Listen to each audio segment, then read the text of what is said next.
thanks a lot for joining me. If you've gotten into the Naked 3 craze and you really enjoy it, chances are you are a fan of rosy toned eyeshadows, right? There's a lot of really nice rose pinky colors in this palette. I started digging through the rest of my stuff thinking there's got to be more here. You know, there's got to be other neat little drugstore singles, trios, palettes that could give, you know, kind of a similar look, inspired by the Naked 3 is what I'll say, because not everything is an exact dupe. And I just thought, heck, why not? Let's do this video, because if you've got the Naked 3 and you love it, chances are you may want some more shadows that are kind of like that. Or if you're skeptical about this and you don't want to spring for it, maybe, you know, one of these little drugstore options could give you a taste of the kind of look you'd get with this. Or if you tried this and you didn't like it, maybe you'll like some of these options better. So I'll just start out with the look that I did today. I combined two different Wet n Wild trios that I think both incorporate some pretty pinky eyeshadows, even burgundy and brown, which I think makes for a really pretty look. I used Walking on Eggshells, so I used these lighter two shades kind of around the inner corner and the inner part of my eye, and then I went inward with the Knock on Wood trio, and I used this pink. I also used this pretty burgundy in the crease and some of the brown in the outer corner. And then I just really blended that all out up just above my crease and then used that as my highlight. So I really enjoy the look. These are so affordable. I love these little Wet n Wild trios, and nothing in here is too sparkly. At most, I'd say it's like a slightly pearly finish to a satiny type finish with this look, but nothing too sparkly. And then I pulled in this little shadow, which is so cool. It's the Long Lasting Lustrous eyeshadow from e.l.f. And I need to double check the name because there was no little sticker on it. But this is like a creamy, like mousse-like eyeshadow, but it's very shimmery and kind of rosy like that. So I just used that as a little bit of a topper just on my lid, just really lightly. I didn't use a whole bunch of it,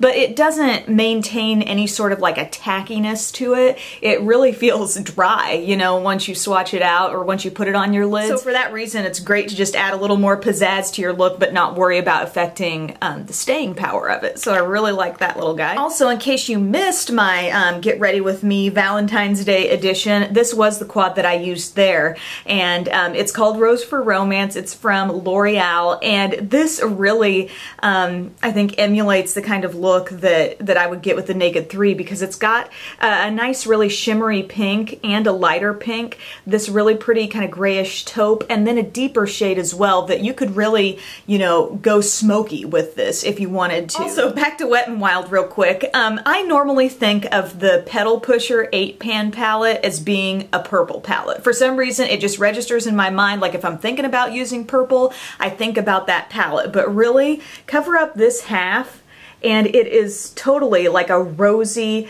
kind of, you know, pinky toned look if you just focus more on this side, because you've got a light shimmery pink, you've got a little bit deeper mauve shade with a really pretty like golden sparkle in there, this super dark burgundy, and then something that's kind of like a shimmery charcoal. Also from Maybelline, and this is one of Maybelline's best quads, I think, and I'm kicking myself because I hadn't tried this until like just last year sometime. Kristen Game was like, you haven't tried the quad in Designer Chocolates? It's so pretty. And it's really only got one kind of rosy, pretty pinkish color going on there, but everything else complements it so well. And it's like this can be your shimmery pop, and then you've got this great matte brown in here, sort of a pearly, really light shade, something that you could use to blend everything out as well. So I just think that's a phenomenal little quad. A little duo that I've really enjoyed for so long, and it really got me rolling with enjoying these hard candy baked trios so much. And it's the one in Secret Rendezvous, and it has a beautiful light pearly pink as well as a very pretty rich burgundy color. These two shades, just these two, I mean, if you didn't throw anything else in, you could get a really pretty look with this. But deepen it up with like a matte brown or a charcoal shade, and it can take on a totally different, you know, more complex look. But this is a really pretty duo to have. A single that definitely is a pretty darn close dupe to the shade Buzz in the Naked 3 palette. That's that nice shimmery pink. Is from Ulta, and it's the single in Hopeless Romantic. This shade, I mean, I'll admit I have not explored Ulta's line nearly enough, just the Ulta brand makeup, but a while back I had stumbled across this particular color and I just thought, wow, that's gorgeous. And sure enough, it is, you know, just like the shadow in the Naked 3. Really nice pinky colored base that would work well with anything I've mentioned so far is from Maybelline, and it's the Color Tattoo Metal in Inked in Pink. And I've had this one for a while. It's still doing great in terms of not getting, you know, really dried out and stuff, but this is a really, really pretty pink color you can use as a base. I think it will make any of those pink shimmery shades just pop even more. So good to have, and this could be used on its own, and at least on me, it goes nowhere. It doesn't have to be topped with a powder. I know I haven't mentioned a ton of matte stuff in this video, but I do want to give a shout out to one really special shade. It's from Makeup Geek, and it's the Single in Cupcake. Matte, kind of pinky mauve color.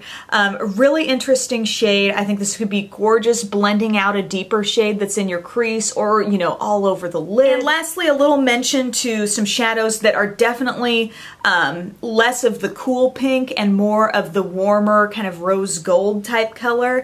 And it's this quad from Sonia Kashuk. It's the monochrome quad, and the shade is called Textured Rose. And these are really cool because you're getting like 4 different finishes. One is totally matte, one has a very fine goldeny shimmer, one is more of like just a really soft kind of pearly finish, and then this one is total sparkle. It has almost a wet look to it. And one more tip for using these pinky toned eyeshadows and not making your eyes look sickly, I think one of the keys is to do something with your waterline. I think it's very important because that area can naturally come off a little pink or red on a lot of people. So if you take a nude liner, like this is the Rimmel Scandalize in Nude, I've talked about this a lot, but it's a great liner to pop in there, and it instantly makes the eyes look wider, more fresh, takes away any look of redness, so that's a great thing. Or just use black. Using the black will create a great amount of contrast with the whites of your eyes, and again, it will keep you from having a reddish look that sometimes the waterline can develop, and just